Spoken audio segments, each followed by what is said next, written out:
Welcome back to Self-Reliance Armament. It is now 2025, and today we're going to be taking the final look at the Canik Blue Bomber right after this.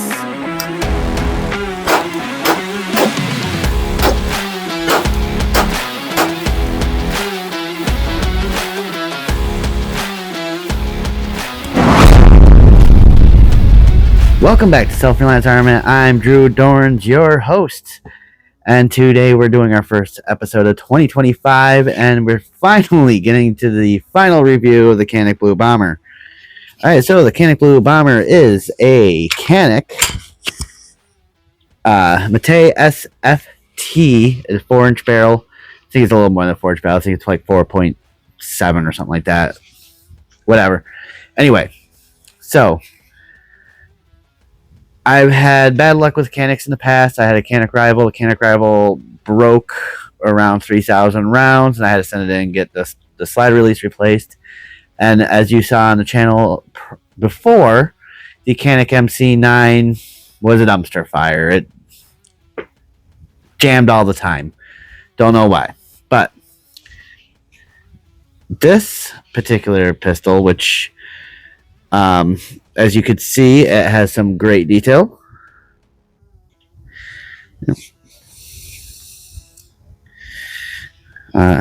Little something different on each side. I got the pinup girl on there, and rivet marks and everything else like that.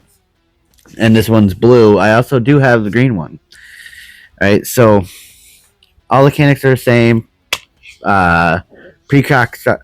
Pre-cocked striker fire pistols with excellent triggers. So let's see. Let's make sure we're clear. We are clear. All right, so watch this. So about a little bit of take up. There's our wall. Look at this reset.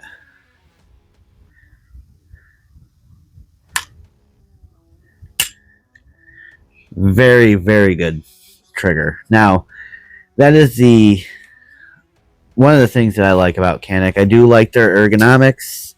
It's a very comfortable gun to shoot. Right? And then they got some 3-dot sights here. Metal. Beaver-tailed in. Right? Those are the few features I like about it. They got great slide serrations. Decent texture. You know, I do like the gun. I really do. I like the way they're set up. You know, the slide release right here. Look how big that is. Really easy to get your fingers on it. All right, so watch. Really easy to get your fingers on that and get your pistol back into action. So don't get me wrong. I really do like the design of the Caniks. However, I don't think their QA/QC is there. I'm going to say that. They're up and coming. They're getting better. However, I've had some bad experiences with 2 so far. This is number 3. All right, I do have the green bomber as well. I had some rounds through that, so I started with the blue bomber. The green bomber is the same thing, just in green. All right, they're my wall pieces. Let's just put it that way. And but anyway, before we get into my final thoughts on the Canik Blue Bomber or the Mete SFT, let's hear a word from our sponsors, Blackout Coffee. Hey, guess what? Self-Reliance Armament, our sponsor, Blackout Coffee. You can get great coffee from Blackout Coffee, such as the Peanut Butter Cup. Great. Use code SRA20 at www.blackoutcoffee.com. Again, that's SRA20 to get 20% off. Peanut Butter Cup. All right, so a little bit more about the Caniks. They all come optics ready. They come with plates. All right, they have great slide serrations, like I said before. Great trigger, great takedown, great slide release, great sights. Striker fire pistol. You can tell when you're ready to go. That means you're ready to go after you shoot it.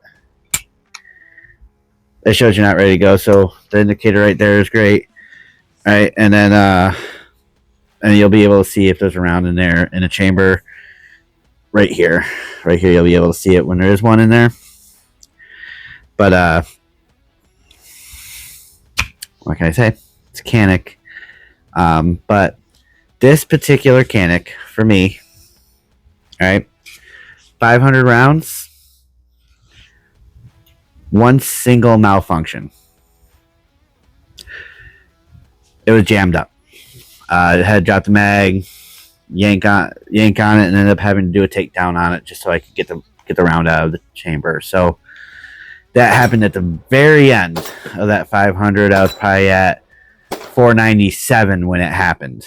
All right, disappointing in that because I was almost 100%, but things happened. I think I might have pulled the trigger a little too quickly, or I don't know. It was cold out, so I had a big puffy jacket on. Maybe something happened. I don't know. I don't know what happened with it. It's usually it's failure to feed or failure to eject. Jamming up is something that I don't really know what the cause is behind it, because so many things can cause it. Limp wristing, everything else like that can cause it, which I wasn't limp wristing that one. But do I find these Canik SFTs worth it? Kind of. Would I rather pay a little bit more? Yes. So these are typically around $500 for the regular Mete SFTs, and the Blue Bomber, those around $6. So looking for the platform wise, you're going with the 500. Looking for wall candy like I was, 600. Okay, whatever. I got 4 Caniks that are wall candy. My wife has the 2 Miami Caniks, which are on the TP9 platform, and then I have my 2 Blue Bombers. All right. I'm having a hard time recommending this firearm because of my history with Caniks. I want to get that really straight right now. However, if you're not going to be putting 3,000 rounds through it, I would say it is probably the Mete SFT, probably a reliable firearm. I don't like saying that because of the history I've had with Caniks, but this one has proved to me that I could rely on it in a situation. Got the rails on it, so get a light on it. I can put an optic on it, but it's wall candy, so that's not going to happen. All right, so in those 500 rounds, I never cleaned it. This thing is filthy. See, filthy, filthy, filthy, filthy. All right. So it ran. Well, might be the reason for that one round getting jammed up. I don't know. But I mean, when you buy it, you get 2 magazines, you get a holster, kind of get everything you need except for the ammo. So for $500, okay. All right. However, I suggest to throw another $150 into your purchasing plan for a firearm, plus a little bit extra for a holster, and get yourself a Smith & Wesson or a Glock. Can't believe I said a Glock. But anyway, I am very skeptical of Caniks because of my experience. But this one gave me a reason to have some hope in Canik. Canik has, through the years, have gotten better. So, give it a shot. That's all I can say. Give it a shot. If it's not your jam, then if you have problems with yours, then sorry. But this one gave me no reason to say it would be a bad buy or unreliable gun. But it's a Canik, and they have a reputation for being cheap. But it's better than a Taurus. All the old Tauruses, there's a new one out that I don't know much about, but Taurus has really sketchy QA, QC issues, and so quality is a crapshoot with Taurus. I would say the same thing about Canik. It's probably the same thing where there's a crapshoot. I got two bad ones on two different platforms, and it hurt because I actually wanted to like the gun. But this one I do like, especially for the wall candy thing. I think it's a cool looking gun, to be honest with you. But it was reliable for the 99.9% reliable. It was accurate, and it was easy to shoot. I can honestly shoot this thing all day, but I digress. Anyway, if you like what you see here, you can like, subscribe, leave a comment below to help grow the channel, and criticisms, whatever you want to say. I don't care. All right, I want to hear from you. I want to hear what I'm doing right, what I'm doing wrong, what you want to see, and stay tuned. See if I cover what you suggest. All right. So, anyway, again, 2025. We got more planned.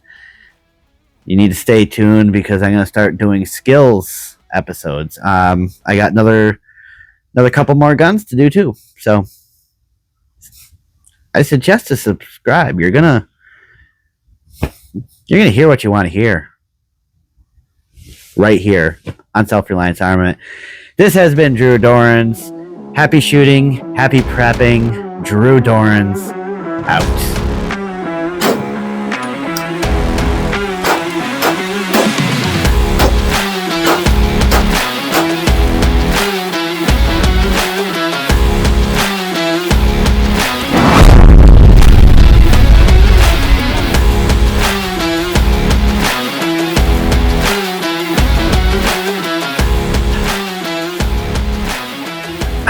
I can't believe I'm recommending a Canik.